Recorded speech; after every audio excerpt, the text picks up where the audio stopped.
సడన్గా ఈ లెంపకాయలు పేస్తే కార్యక్రమం పెట్టారేంటండి? కొంప తీసి మన టైగర్ చేత వీళ్ళందరికీ లెంపకాయలు కొట్టిస్తారా? దేవుడికి ముక్కున్నారండి. అది కాదురా, ఆ ప్రభుగాడు తనొక ఫారెస్ట్ ఆఫీసర్ అని చెప్పి మనల్ని ఎర్రిపప్పుని చేశాడ్రా. ఐఆమ్ జీనియస్ అంటున్నారు కదా, ఆ ప్రభు గారు పోలీసులు పట్టించాలని నేనింకా జీనియసేరా, అండ్ ఆల్వేస్ డేంజరస్. గూట్లో ఉన్న రాయిని గుంజు మీద పెడితే మన నెత్తిన పడుతుంది. వాడు నకిలీ ఆఫీసర్ని ప్రూవ్ చేస్తే ఇంకో కొండవీటి సింహాన్ని అపాయింట్ చేస్తారు. వాడి సీక్రెట్ మనకు తెలిసిపోయిందిరా, వాడి ఇంకేం చేయలేదు. వచ్చే 15వ తారీఖుల్లా ఫారెస్ట్ లో ఉన్న జంతువులన్నింటినీ ఎక్స్పోర్ట్ చేద్దాం. బ్రదరు, ఆ పుష్పను అయితే నేను చేసుకోవాలి, లేకపోతే నువ్వు చేసుకోవాలి. అంతేగాని వాలీబాల్ గాడికి మాత్రం దక్కనకూడదు. అదేనా నేను ఆలోచించేది. అది వాడిలో ఏం చూసి ప్రేమించిందో అది వాళ్ళలో లేకుండా చేయాలి. వాళ్ళు ఉన్నది మనలో లేనిది ఒక్కటే, ఏంటది? అందం. అందుకే ఆడి కంటి మీద కొట్టో పంటి మీద కొట్టో ఆ నికలాంగుని చేసేస్తే మన పని ఈజీ అయిపోతుంది. ఇప్పుడు ఆడిని ఫిజికల్లీ హ్యాండిక్యాప్డ్ ఎలా చేయాలో ఆలోచిద్దాం. దానికో ఐడియా ఉందిరా. ఆడు పెద్ద క్రికెట్ పిచ్ కదా, ఆడిని క్రికెట్ ఆడుకోవడానికి పిలుద్దాం. ఆడు బ్యాట్ ఒప్పుకుంటూ స్టైల్ గా వచ్చేస్తాడు, నేను బౌలింగ్ చేస్తాను, నువ్వు వికెట్ కీపింగ్ చేయి. నేను బౌలింగ్ చేయడానికి దూరంగా వెళ్ళి ఫాస్ట్ గా వచ్చేసి గురి చూసి కళ్ళ మీద కొట్టేస్తాను. అప్పుడు ఆడు గుడ్డోడు అయిపోతాడు, పుష్పాడి గుడ్ బై చెప్పేస్తుంది. భలే ఐడియా వేసావు బ్రదర్. మరి మ్యాచ్ ఫిక్స్ చేసేద్దాం పద.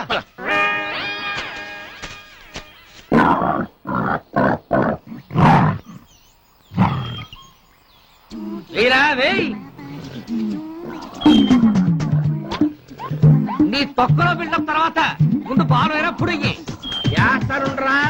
వన్ డే ఇంటర్నేషనల్ ఉమ్మెట్టి తోమాలి కదా.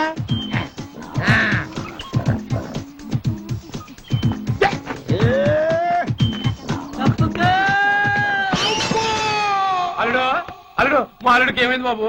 అల్లుడు సంగతి తర్వాత ముందు నువ్వెవరు చెప్పు. నేను అమ్మరాజుకి పిల్లనిచ్చిన మామను బాబు. డాక్టర్ గారు, మా అల్లుడికి ఏమైందండి? ఆడకూడని వయసులో క్రికెట్ ఆడాడు, తగలకూడని చోట తగిలించుకున్నాడు. ఇక సంసారాన్ని పనికిరాడు. హలో అనయ్య. చెప్పమ్మా. అనయ్య, అమ్మ ఏమైందమ్మా? అమ్మ సాగర్ అన్నయ్య కోసం అక్కడికి బయలుదేరబోతోంది. అలాగా?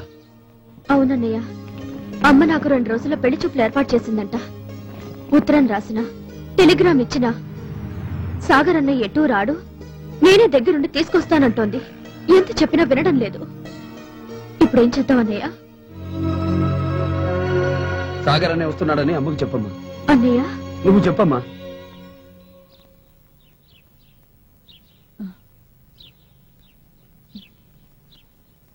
ఏమే సునీత, ఆ ఊరి నుంచి వచ్చే బస్సులు రైళ్లు అన్ని వచ్చి వెళ్లిపోయి ఉంటాయి. నువ్వేమో వాడు వస్తాడని చెప్పాడన్నావు. ఏడి? అన్నయ్య నాతో స్వయంగా చెప్పాడమ్మా. ఒకవేళ ఈ రోజు ఏమన్నా బయలుదేరతాడేమో. ఏదో ఆటో వచ్చినట్టుంది. ఇదే ఆఖరిసారి. వాడు వచ్చాడో రాలేదో నువ్వే వెళ్ళి చూడు.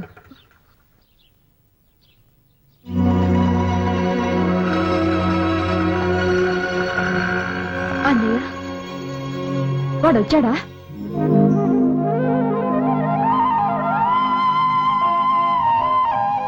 నమస్కారం. ఇతనెవరు? ఈయన ప్రభు అన్నయ్య అని సాగర్ అన్నయ్యతో పాటే పనిచేస్తున్నారమ్మా. అయితే వాడు రాలేదన్నమాట.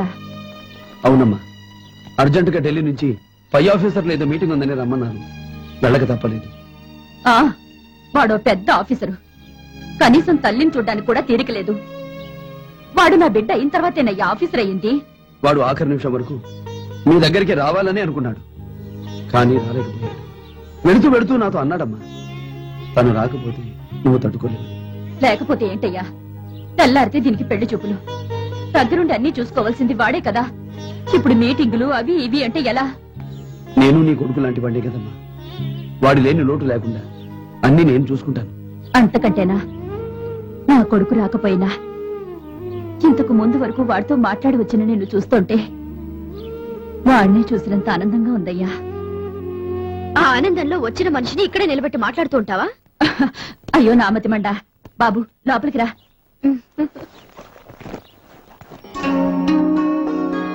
చూడయ్యా, ఇంత వయసు వచ్చినా దీనికి దీని అన్నకి నేను ముద్దలు కలిపి పెడితే కాని అన్నం దిగదు.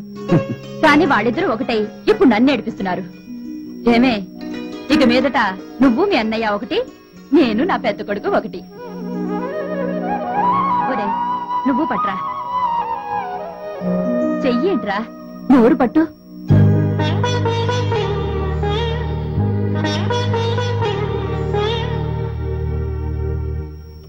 ఏమైందయ్యా? కారంగా ఉందా? లేదమ్మా, నా తమ్ముడు గుర్తొచ్చాడు. ఓహో, వాడు కూడా నా కొడుకులాగా నీకు దూరంగా ఉన్నాడన్నమాట. కాదమ్మా, వాడు చనిపోయాడు. అయ్యో, ఇదో పిచ్చిది. ఇలాంటి మాటలు వింటే నేనైనా తట్టుకోగలను కాని ఇది అస్సలు తట్టుకోలేదు. నువ్వేం బాధపడకు బాబు. నువ్వు నన్ను నోరారా అమ్మా అని పిలిచావు. నిన్ను అన్నయ్య అని పిలవడానికి చెల్లెలుంది. మా సాగరే నీ తమ్ముడు అనుకో. యారా, ఈ కాలం పిల్లలు ఎవరైనా తెల్లారితే పెళ్లి చూపులు పెట్టుకుని ఇలా ఏడవడం చూసావా? చూశానమ్మా, ఇదిగో ఎదురుగానే ఉందిగా అని ఎక్కిళ్ళు పెడుతూ. అన్నయ్య, లేకపోతే ఏంట్రా? చూడమ్మా, చెల్లె సంగతి నాకు వదిలి, రేపు పెళ్ళోళ్ళు వచ్చే లోపు మహారాణిలా నేను తయారు చేస్తానుగా. ఏంటన్నయ్య ఇది 2 చెళ్ళు వేశావు?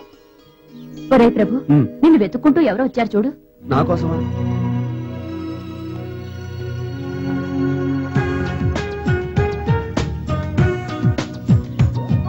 హాయ్ బావా. నువ్వా? నేనే. ఎవరు బాబు ఈ అమ్మాయి? నేను ఈయన అత్త కూతున్నత్తయ్యా. అత్తయ్యా? అవునత్తయ్యా. మా బావకి మీరు అమ్మైతే నాకు అత్తయ్య కదా అయ్యేది. నన్ను ఆశీర్వదించండి అత్తయ్య. కళ్యాణం వస్తుంది. థ్యాంక్స్ అత్తయ్యా. బావా, చెప్పడం మర్చిపోయాను. ఢిల్లీ నుంచి మెసేజ్ వచ్చింది. కాన్ఫరెన్స్ ఎక్స్టెండ్ అయిందట. సాగర్ రావడానికి టైం పడుతుందట. ఏంటి, ఇంకా టైం పడుతుందా? ఒరే, ఈ రోజు పెళ్లి చూపులని వాడికి తెలుసు కదరా. చూడమ్మా, వాడు రావట్లేదని ఇక్కడెవ్వరూ బాధపడట్లేదని చెప్పు. పెళ్లికైనా వస్తాడా లేదా వాడి పనులే ముఖ్యమని అక్కడే ఉంటాడో కనుక్కో. వాడి బదులు నాకింకో కొడుకున్నాడని వాడితో చెప్పు. అమ్మా, పెళ్లివాడు వచ్చే టైం అయింది. వెళ్ళి సునీతని రెడీ చెయ్యి. ఏంటి ఎక్కడికి వచ్చావు? ఏంటేనా? అత్త కూతున్నావుగా, మరి ఇక నుంచి అన్ని ఏలే. నువ్వు ఒక్క రోజులో వచ్చేస్తానని చెప్పి ఇక్కడే సెటిల్ అయిపోయావు. నేను చూడకుండా ఉండలేక వచ్చేసాను. నాకు మాత్రం లేదా ఏంటి? నువ్వు రోజు కల్లోకి వస్తున్నావు తెలుసా? అదిగో పెళ్లి వారు వచ్చేసారు. నమస్తే. నమస్కారం. రండి. పద. నమస్కారం. నమస్కారం పదండి. నమస్కారం.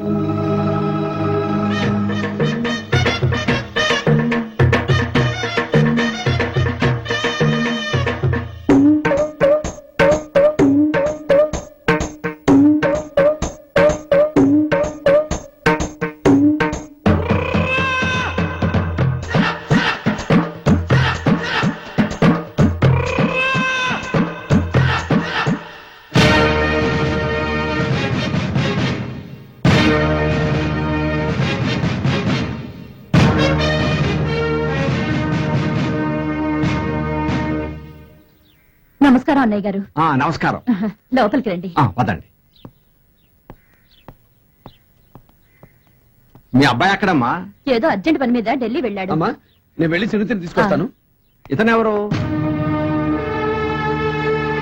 ప్రభు అని మా సాగర్తో పాటే పనిచేస్తుంటాడు. వాడికి రావడానికి వీలు పడక వీడొచ్చాడన్నమాట.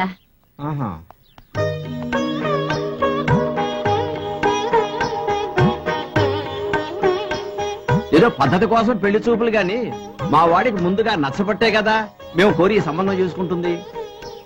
సునీత, నువ్వు మా అందరికీ నచ్చావు.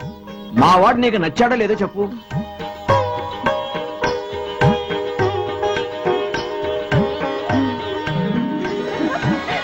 అయితే తాంబూలాలు మార్చుకుందామా? ఓ తప్పకుండా. కానీ దాని ముందు ఓ విషయం అడగాలి. నేను కట్నాలు కానుకలేం కోరుకోవడం లేదండి. పైగా నేను జడ్జిని, అటువంటి అడగకూడదు కూడా. కానీ ఇంట్లో ఉన్న ఆడవాళ్ళు ఉన్నారే, వాళ్ళ కోరికలు వేరు. వాళ్ళు రాబోయే కోడలు లక్ష్మీదేవిలా ఇంట్లో అడుగు పెట్టేటప్పుడు కనీసం 2 లక్షల రూపాయలు విలువ చేసే బంగారం వెండి లాంటి లాంఛనాలు కావాలంటున్నారు. క్షమించండి, మా అమ్మాయిని మీరు ఇష్టపడి మీరుగా కబురు పంపితే ఏర్పాట్లన్నీ చేశానే గాని మాకంత స్తోమత లేదు. మీరు బయలుదేరచ్చు. అమ్మా, ఒక నిమిషం. అమ్మా, ఇంత మంచి సంబంధం కేవలం 2 లక్షల రూపాయల కోసం వదులుకుంటామా? పైగా వాళ్ళు అడిగింది కట్నంగా కాదు, మన అమ్మాయికి వస్తువుగా. మనకెలా కుదురుతుందయ్యా? సాగర్ కూడా ఇక్కడ లేడు. వాడిని అడగకుండా మాటిస్తే రేపు వాడొచ్చి మన పరిస్థితి తెలుసు కూడా ఎలా ఒప్పుకున్నావమ్మా అని అడిగితే నేనేం సమాధానం చెప్పాలి? సాగర్ బదులు నేను చెప్తున్నానమ్మా, దయచేసి ఒప్పుకో. నేను చెప్తే సాగర్ చెప్పినట్టే, నువ్వు ఇంకేం ఆలోచించుకో. సాగర్ని నేను ఒప్పిస్తానుగా. సార్, మీరు అడిగినవన్నీ ఏర్పాటు చేస్తాను. తాంబూలాలు మార్చుకోండి. అన్నయ్య గారు, నా బిడ్డ ఉండాల్సిన స్థానంలో వీడుండి ఈ శుభకార్యం జరిపిస్తున్నాడు. ఇది కూడా వీడి చేతుల మీదే కానివ్వండి. అమ్మా,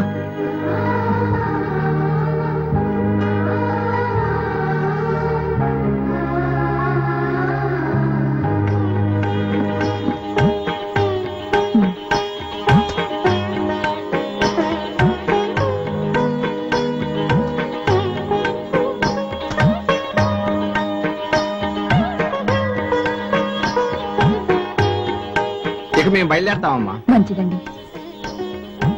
వస్తాం బాబు.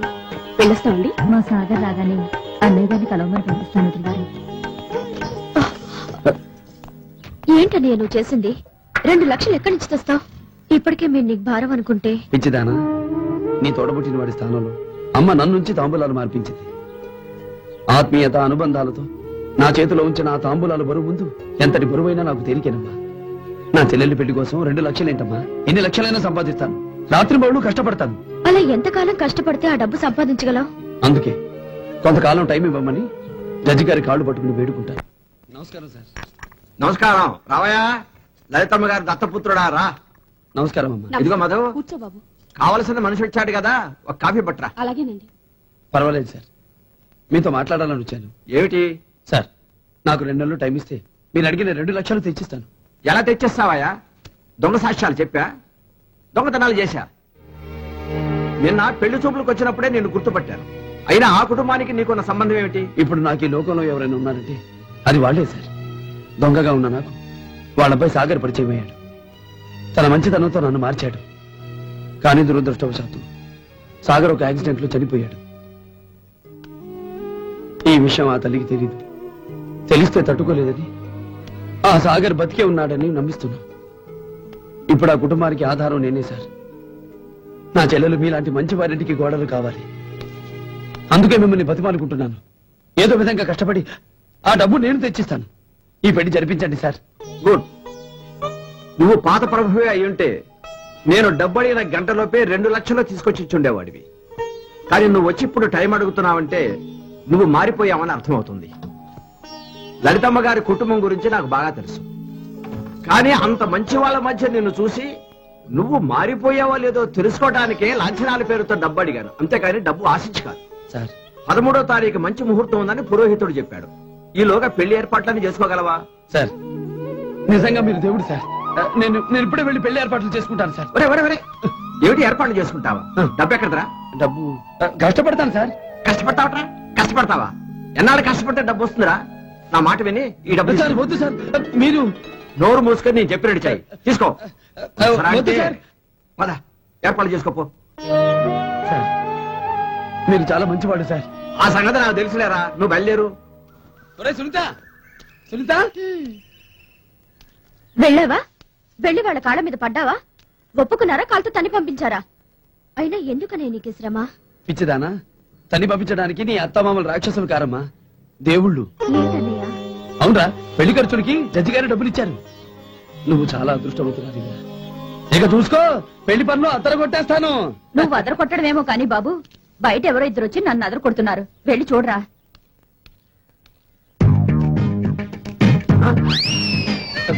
నువ్వా? నేనే చెప్పా పెట్టకుండా చెక్కేస్తే అడ్రస్ పట్టుకోలేదులే అనుకున్నావా? ఏమ్మా ఎవర్రా? అదేనమ్మా, అడవిలో నాకు మామన్నాడే, ఆయన కూతురు. వీడమ్మో సాగర్కి నాకు జీప్ డ్రైవర్. దీన్ని ఇక్కడికి తీసుకొచ్చావేంట్రా? నన్ను తిడతావేంటి బాసు? నువ్వెక్కడికి వెళ్ళావో చెప్పని చెట్టు కట్టి పికప్ బస్సు పెట్టింది. ఆ నొప్పి పరిచయాక నిజాముద్దీన్ ఎక్స్ప్రెస్ ఎక్కా. టికెట్ కలెక్టర్ వచ్చి టికెట్ చూపించమంటే జాకెట్ చూపించమంటావా అని ఎక్కడ తనిందో గుర్తులేదు గాని వాడు నడవలేక పాక్కుంటూ వెళ్ళిపోయాడు. ఇంతలో కూల్ డ్రింక్ వాడు వచ్చాడు. డ్రింక్ తాగి కూల్ డ్రింక్ వాడు చక్కగా తక్కువేస్తామని నానా తిట్లు తిట్టింది. ఆ అడవి తిట్లు భరించలేక ఓ ట్రైన్ లో దూకేశాడు. ఇలా నానా గండాలు దాటుకుని వచ్చి హాయ్ జగదీష్, నువ్వెప్పుడొచ్చా? ఇప్పుడే దాన్ని తీసుకొచ్చావా? నిన్ను అబ్బా, ఒకటి తీసుకొచ్చేదంటే నా మామని వల్ల వేసుకోవడానికి నువ్వు ముందే వచ్చావని తెలిసి